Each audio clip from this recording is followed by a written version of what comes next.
Good morning students. आज हम cell के इंटरनल स्ट्रक्चर्स को एनिमेशन की हेल्प से समझेंगे। Each cell has these three important parts: cell membrane, nucleus and cytoplasm.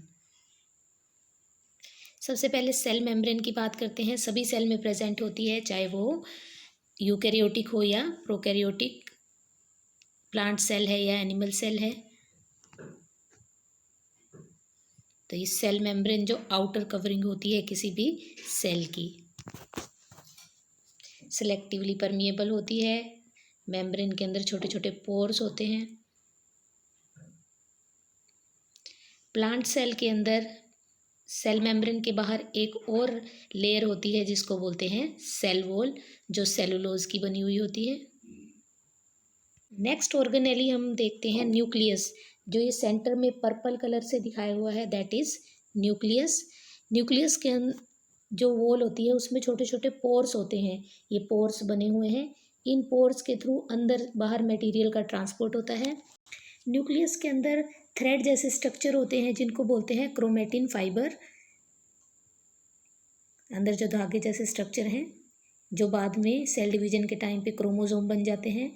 अंदर एक न्यूक्लियोलस प्रेजेंट होता है जिसके अंदर राइबोसोम्स की सिंथेसिस होती है, और राइबोसोम की सिंथेसिस की वजह से न्यूक्लियोलस को राइबोसोमल फैक्ट्री भी कहा जाता है।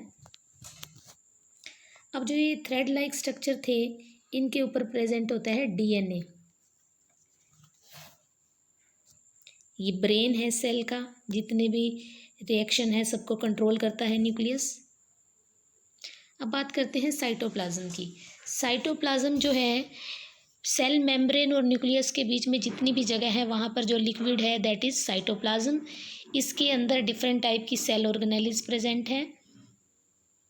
बहुत सारे केमिकल रिएक्शन अंदर होते हैं साइटोप्लाज्म के। राइबोसोम तैरते हुए दिखाई दे रहे हैं साइटोप्लाज्म के अंदर। न्यूक्लियस के साथ बाहर की तरफ कनेक्टेड होती हैं मेम्ब्रेन्स, जिनको बोलते हैं एंडोप्लाज्मिक रेटिकुलम।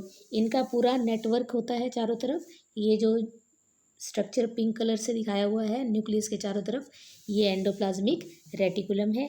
अब ये एंडोप्लाज्मिक रेटिकुलम दो तरह का होता है, स्मूथ एंड रफ। जिनके ऊपर तो ये राइबोसोम लगे हुए हैं येलो कलर के, वो तो है रफ एंडोप्लाज्मिक रेटिकुलम, और जिसके ऊपर राइबोसोम अटैच नहीं है वो है स्मूथ। तो ये दो तरह का होता है, स्मूथ राइबोसोम के बिना और रफ जिसके ऊपर राइबोसोम प्रेजेंट है।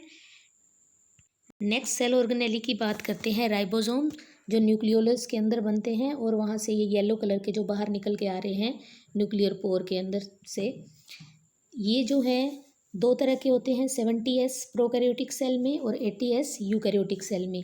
राइबोसोम का काम है प्रोटीन की सिंथेसिस करना, कि जितना भी प्रोटीन बनता है सेल में वो इन्हीं छोटे छोटे येलो कलर की बॉडी से बनता है, जिनको बोलते हैं राइबोसोम्स। प्रोटीन सिंथेसिस की वजह से इनको प्रोटीन फैक्ट्री भी कहा जाता है। ये आरएनए और प्रोटीन से मिलकर बने हैं। नेक्स्ट सेल ऑर्गेनेली है गोल्जी अपरेटस, जो ये येलो कलर से दिखाया गया है। ये मेम्ब्रेन्स का बना हुआ होता है जिनको सिस्टर्ने बोलते हैं, और इनके ऊपर जो राउंडेड स्ट्रक्चर है उनको वेसिकल्स बोलते हैं। इनका काम क्या है कि जो प्रोटीन बन के आया है एंडोप्लाज्मिक रेटिकुलम के थ्रू या न्यूक्लियस के थ्रू, उसकी पैकिंग करते हैं। ये पैकेजिंग का काम है ये इनका, कि पैकिंग कर करके छोटे छोटे पैकेट्स के फॉर्म में ये बाहर की तरफ फिर भेजते हैं प्रोटीन को, लिपिड्स को, जहाँ पर भेजना है। एंजाइम्स बनाने का काम भी इन्हीं के अंदर होता है। नेक्स्ट सेल ऑर्गेनेली है लाइसोसोम, जिसकी डिस्कवरी क्रिस्टिन डी डुवे ने की थी लिवर सेल के अंदर। लाइसोसोम जो है बैग जैसे स्ट्रक्चर होते हैं छोटे छोटे, जिसके अंदर बहुत सारे डाइजेस्टिव एंजाइम प्रेजेंट होते हैं। ये लाइसोसोम थैली जैसे स्ट्रक्चर हैं, इनको सुसाइडल बैग भी कहते हैं। जब भी कोई बैक्टीरिया या फॉरेन पार्टिकल इनके अंदर जाता है तो ये उसको पूरी तरह से ब्रेक कर देते हैं। इस तरह से बैक्टीरिया वगैरह, वायरस वगैरह से हमें छुटकारा मिलता है। ये अंदर जाके पूरा नष्ट कर दिया इन्होंने। लाइसोसोम्स को हम जो है सुसाइडल बैग भी बोलते हैं, क्योंकि इनके अंदर बहुत सारे डाइजेस्टिव एंजाइम होते हैं। जब ये फट जाते हैं तो ये खुद की सेल को ही निगल जाते हैं।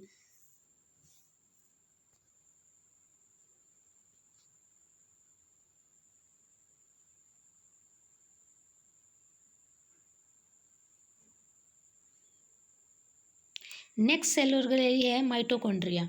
माइटोकॉन्ड्रिया जिसको powerhouse of the cell भी बोलते हैं। इस तरह के रोड शेप स्ट्रक्चर होते हैं जो डबल मेम्ब्रेन के बने हुए होते हैं।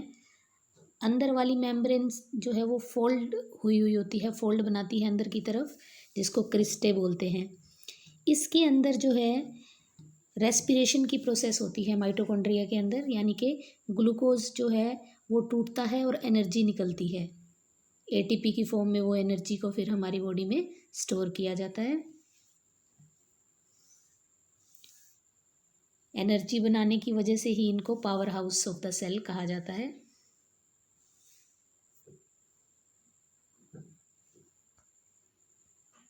Next cell organelle is centrosome.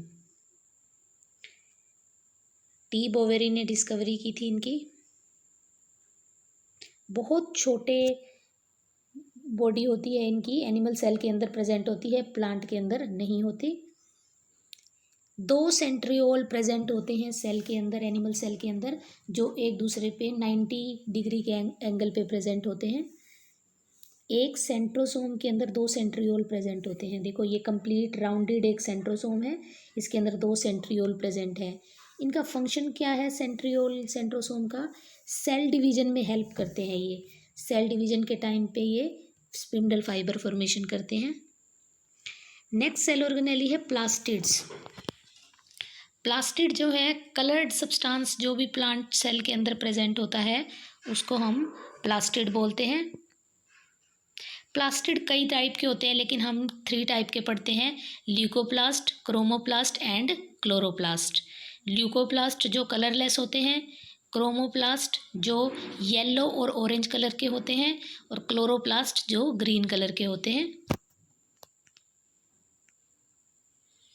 Leucoplast दिखाया हुआ है कलरलेस, पोटैटो के अंदर देखने को मिलते हैं ये।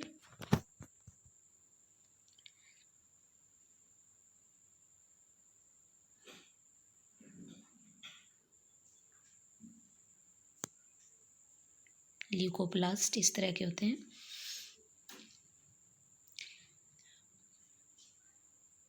क्रोमोप्लास्ट कलर्ड होते हैं, येलो या ऑरेंज कलर के। येलो कलर आपने मैंगो में देखा है और ऑरेंज कलर कैरेट के अंदर। ये हैं क्रोमोप्लास्ट। और थर्ड कैटेगरी है क्लोरोप्लास्ट जो ग्रीन कलर के होते हैं, जिनमें पिगमेंट का कलर ग्रीन होता है।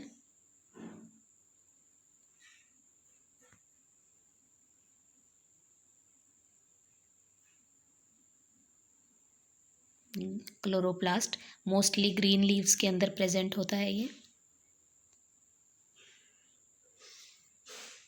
प्लांट सेल में। अगर क्लोरोप्लास्ट का स्ट्रक्चर देखें तो इसके अंदर डिस्क जैसे स्ट्रक्चर होते हैं जिनको थाइलेकोइड कहते हैं। इन थाइलेकोइड के पूरे ग्रुप को ग्रेना कहा जाता है। क्लोरोप्लास्ट का फंक्शन है फोटोसिंथेसिस की प्रोसेस करवाना।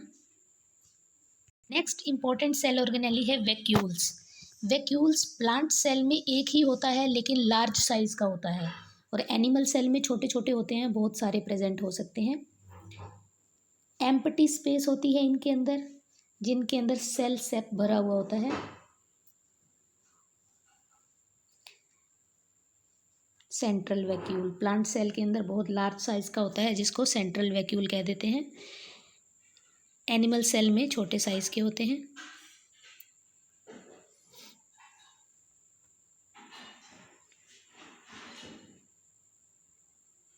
ये सेल को रिजिडिटी और टर्जिडिटी प्रोवाइड करता है जो वैक्यूल है।